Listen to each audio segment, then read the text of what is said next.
Fala pessoal, Júlio aqui mais uma vez. Estamos aí na nossa terceira aula do nosso curso de Introdução ao Ruby. E bom, nessa terceira aula iremos falar sobre controle de fluxo. Bom, primeiramente, o que vem a ser um controle de fluxo? Seja em Ruby ou qualquer outra linguagem. Bom, o controle de fluxo, ele nada mais é do que condições impostas por você, programador, dentro do seu código, onde essas condições elas vão determinar o caminho para onde seu programa vai andar. Bom, e nesse controle de fluxo, nós temos três estruturas. Nós temos a estrutura de condicionais, nós temos a estrutura de repetição e nós temos o tratamento de exceções. Se você não entendeu muito bem, fique tranquilo que eu vou abordar nessa aula cada estrutura separadamente. E se você não entendeu muito bem o que é esse controle de fluxo, eu estou com um exemplo aberto aqui no nosso VS Code, onde vai ficar um pouco mais claro aí para você sobre o que é esse controle de fluxo. Bom, como vocês podem ver aqui, eu estou com um exemplo no caso de estrutura de condicionais. Logo mais à frente eu vou abordá-la separadamente. Bom, aqui nós temos um programinha onde ele verifica a idade. Como vocês podem ver aqui, estou passando uma variável que ela recebe 18. E aqui eu tenho a estrutura de condicionais. O que é essa estrutura de condicionais? No caso aqui, se a idade é maior ou igual a 18, eu vou imprimir essa mensagem. Se não, eu vou imprimir essa outra mensagem. Deu para ficar aí um pouco mais claro para vocês sobre o que é esse controle de fluxo? Se eu tenho uma idade maior ou igual a 18, meu programa ele vai ir para determinado caminho. No caso aqui, eu coloquei de imprimir uma mensagem. Você é maior de idade. Se essa idade fosse menor que 18, meu programa iria para outro caminho, ou seja, ele iria imprimir a mensagem você é menor de idade. E bom, nós vamos abordar aí essa estrutura de condicionais para ficar um pouco mais claro para vocês. Então, bora lá, pessoal. Então vamos lá, pessoal. Estrutura de condicionais. O que vem a ser as estruturas de condicionais? Bom, elas nada mais são do que estruturas para verificar se determinada condição é verdadeira ou falsa. Se ela for verdadeira, ela vai seguir determinado caminho. Se for falsa, ela vai seguir outro caminho. E bom, nessa estrutura de condicionais, a gente tem 4 condicionais que são bem simples aí para vocês. Estou aqui com o nosso VS Code aberto, vou digitá-lo aqui para vocês entenderem um pouco melhor. Bom, as condicionais elas geram condições booleanas, ou seja, se determinadas condições são verdadeiras ou falsas. Nós temos a primeira condição é o if. O if ele vai executar um determinado bloco de código se a condição que você passou for verdadeira. Então ela só vai executar esse código, esse bloco de código, se sua afirmação for verdadeira. Nós temos também o else if. Esse else if, ele vai fazer o quê? Ele vai ter uma condição também. Você vai determinar uma condição aqui na frente, condição, e ele vai executar esse código aqui também se essa condição for verdadeira também, assim como o if. Só que esse else if ele vai cair se a condição de cima não for verdadeira. Se ela for falsa, ele cai nesse else if. E depois nós temos também o else. O else ele vai cair nessa condição se nenhuma das afirmativas forem verdadeiras, ou seja, é a última condição. Se a primeira não foi verdadeira, nem a segunda, Então eu vou cair nesse else, é o famoso se não. Então, se uma afirmativa não é verdadeira, então se não, ele vai executar essa linha de código.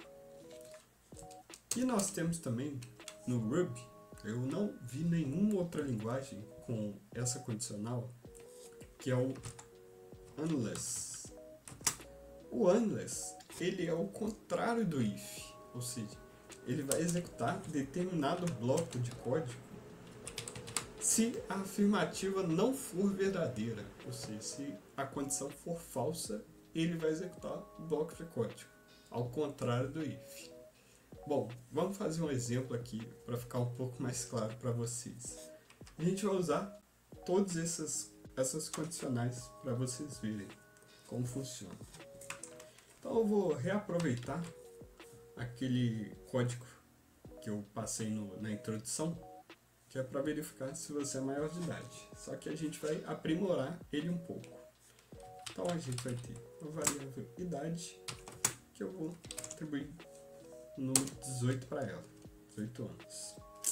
E aqui, primeiro, a gente vai ter o if, para verificar a idade, se é maior ou igual a 18. Se essa afirmativa for verdadeira, eu vou imprimir a mensagem. Putz, você é maior de idade. Certo? Agora, se essa condição não for verdadeira, vamos usar aqui agora o else if para impor outra condição para ele. Então, vamos colocar que a idade ela é maior ou igual a 13. Vamos colocar um valor assim. Então, se a idade for maior ou igual a 13, só que menor que 18, eu vou imprimir aqui, putz, você é um adolescente. Pronto. Agora, se não cair em nenhuma dessas condições, que eu vou imprimir? Então, ter o else, que eu não vou cair em nenhuma dessas condições. Então, eu vou ter um else com a seguinte mensagem. Putz, você é criança. Deu para sacar?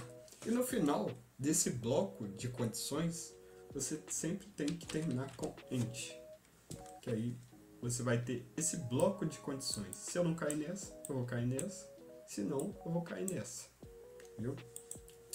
E a gente tem o unless aqui no Ruby. Unless. O unless, eu vou atribuir aqui idade menor que 18. Se a idade for menor que 18, eu não vou imprimir nada, porque o unless ele só vai executar se essa afirmação for falsa. Ou seja, se a idade não é menor que 18, ela é maior ou igual a 18. Ou seja, significa que você é maior de idade. Então, vou ter todos. Você é maior de idade. E eu entro aqui. Deu para entender, pessoal, como é que funciona aí a condicional do Ruby? Eu espero que tenha ficado claro para vocês e vamos para a próxima estrutura. Então vamos lá, pessoal, para a próxima estrutura, que é a estrutura de repetição. Mas antes, pessoal, eu acabei me esquecendo da estrutura de condicionais, que a gente tem mais uma estrutura de condicionais, que é a estrutura case. Bom, case, muita gente, se você já mexeu com programação ou já viu alguma coisa sobre outras linguagens de programação, o case ele é o switch do Ruby. Então, vou mostrar aqui para você que não sabe o que é o switch. Bom, aqui, até aproveitar aqui nosso exemplo, você tem case e uma expressão. Essa expressão ela pode ser qualquer coisa. E aí, essa expressão você vai definir valores. Dentro desse bloco você vai fazer de acordo com os valores dessa expressão. Então, por exemplo, se na expressão o usuário digitou valor 1, ele vai cair em determinado bloco. Se ele digitou um valor 2, ele vai cair em outro determinado bloco. E assim por diante. O case ele é muito usado para fazer menus. Então você tem aqueles menus lá onde tem uma sugestão de caminhos para o usuário e o menu pede para você digitar um número para entrar em determinado caminho. E aqui é a mesma coisa. Você vai ter uma expressão onde o usuário ele vai digitar algum número, né, ou o que você colocar aí para ser sua expressão, e ele vai decidir qual caminho que ele quer entrar. Então, assim como o menu, você escolhe uma opção e dentro dessa determinada opção vai ter um bloco de código. Então, vamos lá para a estrutura de repetição. Bom, pessoal, agora nós vamos abordar as estruturas de repetições. O que vem a ser essas estruturas de repetições e qual que é a diferença delas para as estruturas de condicionais? Bom, as estruturas de repetições seguem a mesma linha de raciocínio das estruturas de condicionais. Elas vão executar determinado código de acordo com uma condição imposta por você. A diferença é que essas estruturas de repetições elas vão executar esse bloco de códigos em um loop. Quando você determinar uma condição, no caso ela pode ser verdadeira ou falsa, aquela condição ela continuará sendo executada enquanto aquela condição for verdadeira ou falsa. E nas estruturas de repetições nós temos o while, nós temos o for, nós temos o until e nós temos o each. E agora eu vou abordar aqui cada uma delas no nosso VS Code para ficar um pouco mais claro para vocês o que cada uma faz. Então vamos lá, pessoal. Bom, aqui com o nosso VS Code aberto, nós vamos trabalhar primeiro com o while. O que consiste o while? Bom, ele é basicamente igual ao if lá das nossas estruturas de condicionais. Ele vai executar determinado bloco de código se uma condição for verdadeira. Mas veja bem, nesse caso de estrutura de repetições, o while ele vai executar determinado bloco de código enquanto uma condição for verdadeira. Então, vamos fazer um exemplo aqui no nosso VS Code para vocês entenderem melhor. Bom, aqui no nosso VS Code eu vou criar uma variável i,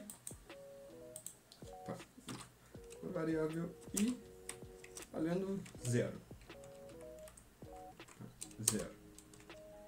E aqui eu vou iniciar nosso while. Então você declara aqui while, que é o início do seu loop, e a condição. No caso aqui, eu quero que o bloco de código seja executado enquanto i for menor que 10. Menor que 10 está bom. E eu quero que ele imprima o i. E qual que vai ser a minha condição de saída dessa estrutura de repetição? Bom, aqui eu vou colocar i mais igual a 1. O que quer dizer esse mais igual a 1?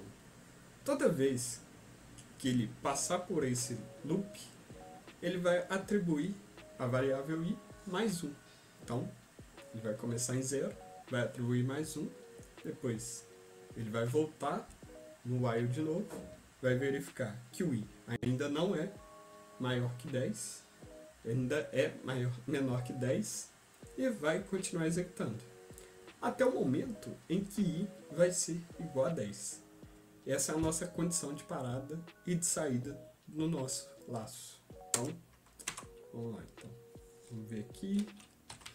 E aí, para fechar o laço, onde seja o bloco de código que você quer que execute, você fecha usando o end. Então, vamos ver se funcionou aqui. Vou colocar para rodar.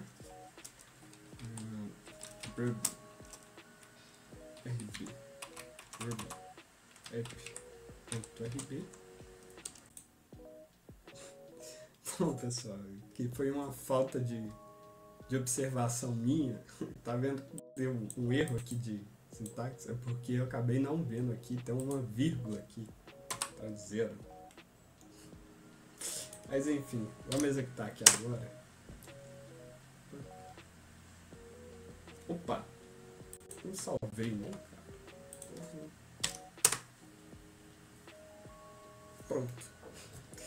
Pronto, pessoal. Ele executou. Ele ficou dentro do laço, atribuindo 1 à variável i. Enquanto esse valor for menor que 10, ele vai continuar atribuindo valores para o i. Indo de 1 em 1, como está aqui. Então, 0, 1, 2, 3, 4, 5, até chegar em 9. Quando ele chega em 9, aqui, ele ainda é menor que 10. E aí eu vou fazer o i mais 1, ou seja, ele vai para 10. Na hora que ele verificar novamente, ele não vai executar esse bloco de código. Ou seja, por isso ele não imprimiu 10. Porque 10 é igual a 10, então eu saí desse laço. Então, espero que vocês tenham entendido aí. E bora para o próximo. Bom, pessoal, agora para a nossa próxima estrutura, a gente tem o until. O que é o until? Ele nada mais é do que o inverso do while. Ou seja, se para o while executar determinado bloco de códigos, ele tinha que verificar com uma condição enquanto ela fosse verdadeira, no until é o contrário. Enquanto uma condição for falsa, ele vai executar o bloco de código. Assim como lá nas estruturas de condicionais a gente tinha o if e o unless, então aqui nós temos o while e o until.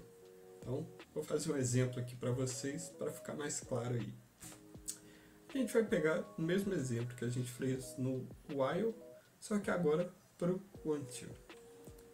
Então, eu vou colocar aqui a variável i, que vai ser igual a 10.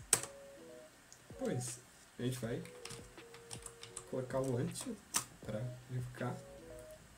E aqui a gente vai impor nossa condição, ou seja, until quanto for i for menor ou igual a 0. E aí ele vai executar o bloco de códigos. Eu quero que ele mostre o i e eu quero que ele subtraia 1 do nosso i. E vou fechar ele.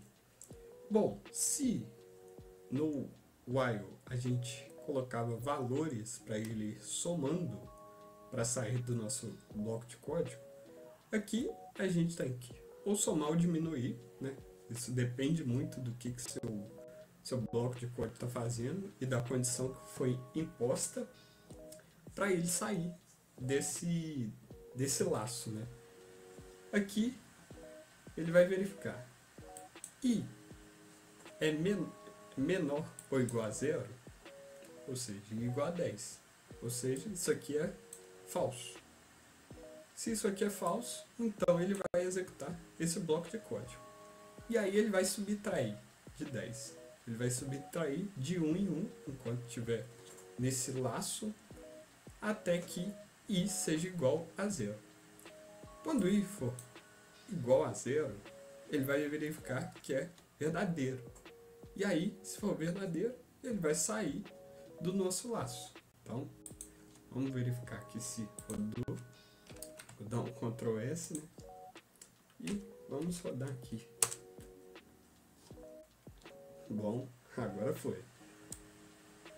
Tá vendo? Ele vai subtraindo de 1 em 1. 7, 6, 5, 4, 3, 2, 1. E o 1 é a nossa última condição aqui.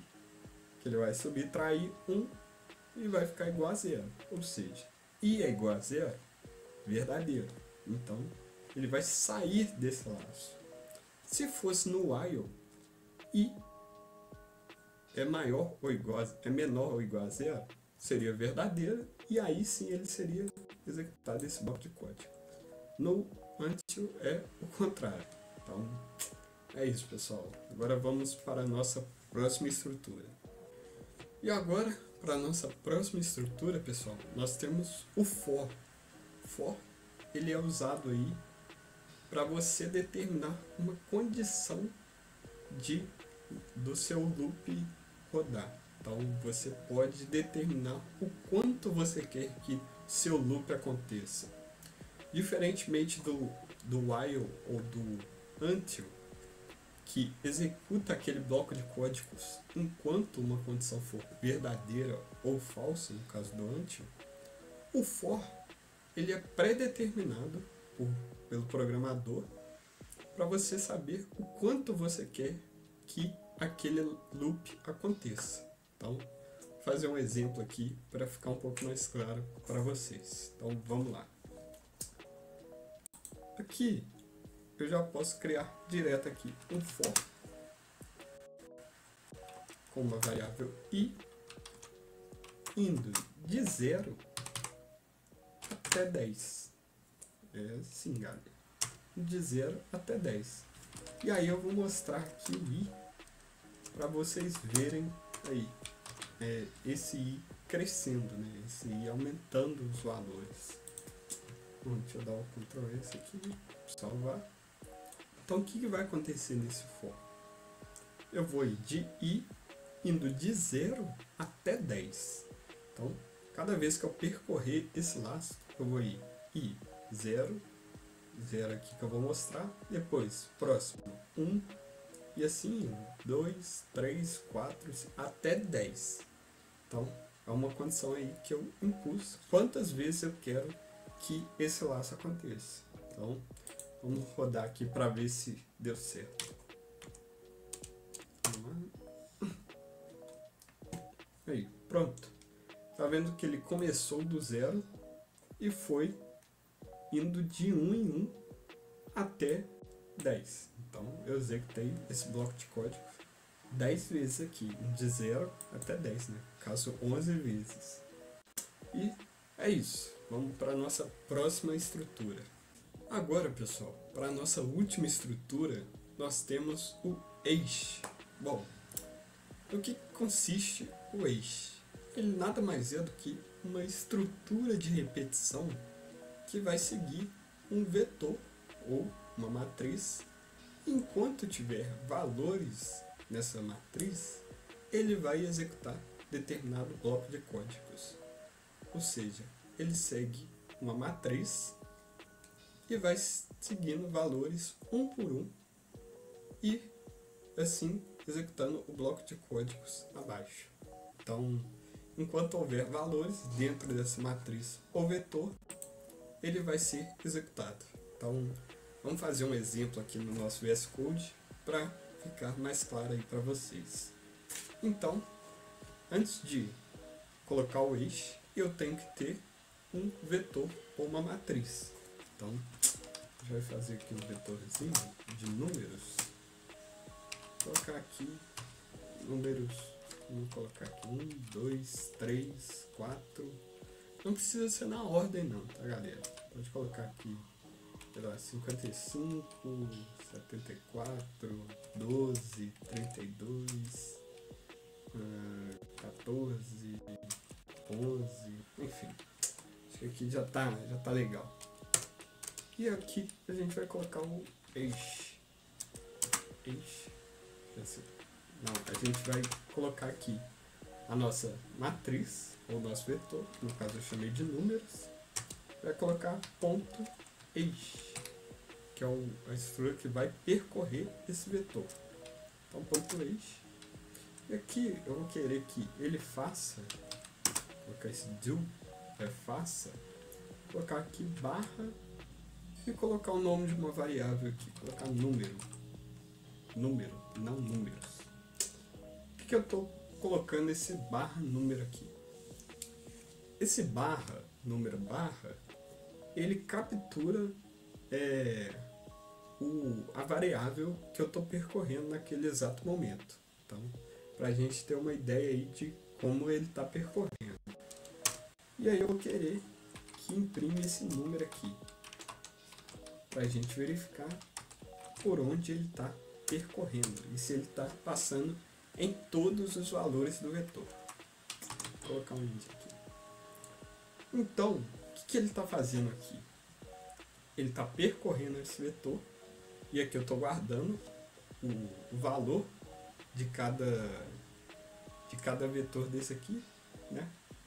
E eu estou imprimindo ele, ou seja, enquanto eu estiver percorrendo esse vetor, enquanto eu tiver valores para percorrer, eu vou executar esse bloco de código aqui, ou seja, eu quero que imprima o número.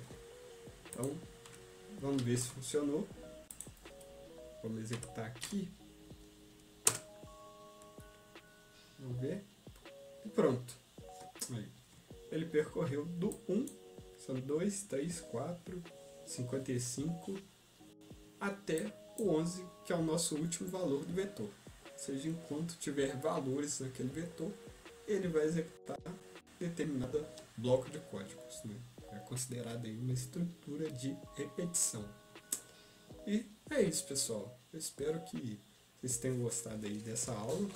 E agora a gente vai para o nosso próximo tópico, que são o tratamento de exceções. Então, bora lá. Bom, pessoal, agora nós vamos para o nosso último tópico aí, no nosso controle de fluxo, né? E nesse último tópico a gente vai falar sobre o tratamento de exceções. Bom, primeiramente, o que vem a ser o tratamento de exceções? O tratamento de exceções nada mais é do que blocos de código, onde você pode ver que vai ter um erro ali e você tratar esses erros, né? Você determinar ali um bloco de códigos, onde é uma área sensível, e você tratar um erro dentro dele. Esses blocos de código geralmente são entrada de valores do usuário, ou seja, são blocos que vão receber valores que o usuário vai digitar. Então, você pode tratar ali se o usuário ele digitar um valor que é inválido ou uma área onde você precisa que o usuário digite um número e ele digite uma letra, e aí você pode tratar esse erro dentro desse bloco. Bom, a gente vai fazer aqui um exemplo aí para ficar um pouco mais claro para vocês de como ocorre esse tratamento de exceções aí dentro do Ruby. Então, vamos lá para o nosso VS Code. Bom, galera, agora com o nosso VS Code aqui aberto, a gente vai fazer um exemplo muito clássico, que é a divisão por zero, né? Que erro que gera se eu tentar dividir um número por zero? Sem tratamento de exceções primeiro, vamos ver o que acontece aqui no Ruby. Bom, eu tenho um A que vai receber 1 dividido por zero. Simples assim, sem tratamento, sem nada. Vamos ver o que acontece. Vou colocar aqui para rodar. Pronto. Ele dá esse erro feio aqui, e que nada mais é do que não pode divisão por zero, né? Agora, como que a gente trata essa exceção aí, esse erro? Bom, primeiramente a gente vai colocar o begin.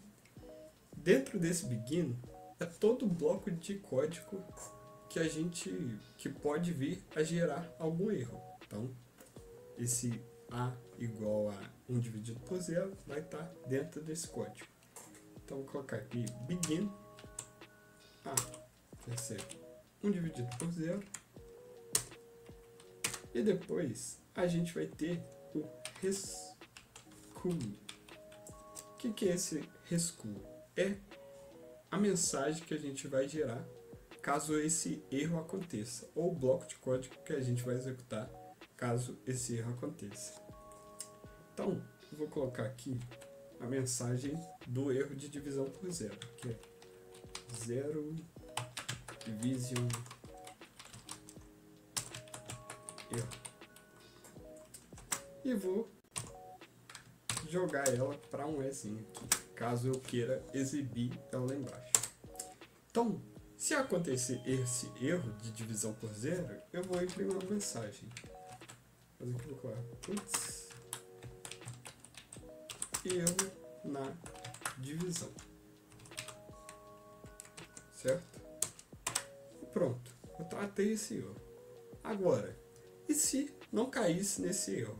Então você poderia colocar um else aqui e executar aqui um bloco de código caso esse erro não acontecesse. Então, é assim que funciona. Agora, eu tenho um argumento especial aqui, que é o ensure. O ensure, ele vai ser um código que vai ser executado com ou sem o tratamento de erro. Ou seja, eu poderia ter ou não o tratamento desse erro, mas esse código sempre irá acontecer. Então, eu coloquei aqui, putz, esse foi nosso exemplo. E vou fechar aqui esse bloco de código. Então, tudo que tiver aqui dentro desse begin, até o final aqui, vai ser tratado. Então, esse aqui. Agora, por que esse ensure é importante? Dependendo aí com o que você está lidando. Ele vai executar mesmo com o seu tratamento de erros. Então, isso aí é muito importante para, dependendo se você está mexendo com algum arquivo externo, ou seja, você vai ter que fechar esse arquivo mesmo se você não tratar esse erro. Você tratando ou não, você vai ter que no final fechar esse arquivo. Então, muita gente aí, se você é programador aí em outra linguagem, esse bloco de código aqui você vai conhecer mais ou menos como try-catch aí, ou acho que eu só conheço o try-catch mesmo. E o ensure seria o finally, ou seja, o finalmente, que vai rodar com ou sem o tratamento de erro. Agora vamos ver aqui como é que ficou esse tratamento. Então, agora, ao invés de eu imprimir essa mensagem aqui toda cheia de erros e tal, eu tratei esse erro, colocando uma mensagem. Então, vamos ver como é que ficou. E aí, ao invés de aparecer esse aqui, apareceu erro na divisão. Esse foi nosso exemplo. O erro na divisão apareceu porque aqui aconteceu uma exceção, né? Divisão por zero. Então, eu tratei esse erro. E esse foi nosso exemplo. Ele aconteceu mesmo com o tratamento. E ele aconteceria mesmo sem o tratamento.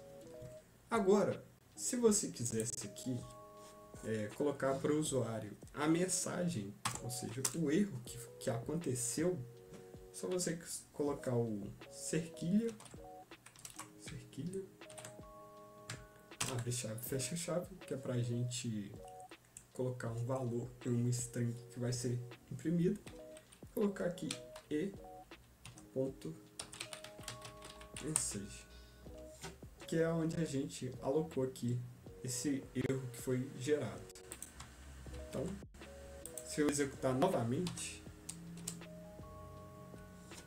ele vai colocar aqui, ó, erro na divisão, e vai colocar o porquê que aconteceu esse erro. No caso aqui, foi dividido por zero. Esse erro aqui foi dividido por zero. E é isso, pessoal. E além disso aqui, a gente tem aí um método especial, que é o raise. O que é o raise? O raise, ele nada mais é do que uma exceção que você vai gerar. Ou seja, vai ser um erro que vai ser gerado de propósito em determinada parte do seu código que você colocar aí. Você, sei lá, quer que o seu usuário não acesse. Então, você vai colocar esse raise e uma mensagem. Ocorreu um erro. Esse raise ocorreu um erro ele vai gerar um erro em tempo de execução. Ou seja, o usuário ele pode usar o seu programa normalmente, mas quando ele bater nessa linha que você definiu, ele vai gerar um erro e vai fechar o código. Ou seja, ele vai gerar um erro, vai colocar a mensagem que você quis, né? Ocorreu um erro, e vai imprimir para o usuário e vai encerrar o programa. Ou seja, é um erro aí explicitamente, né? Que você vai determinar esse erro. Então, acho que é isso, pessoal. A gente fez aí nossas estruturas de controle de fluxo, né? Passando aí por estrutura de condicionais, estrutura de repetição, e agora para finalizar aí, né, as estruturas de tratamento de exceções. Eu espero que vocês estejam gostando e até a próxima.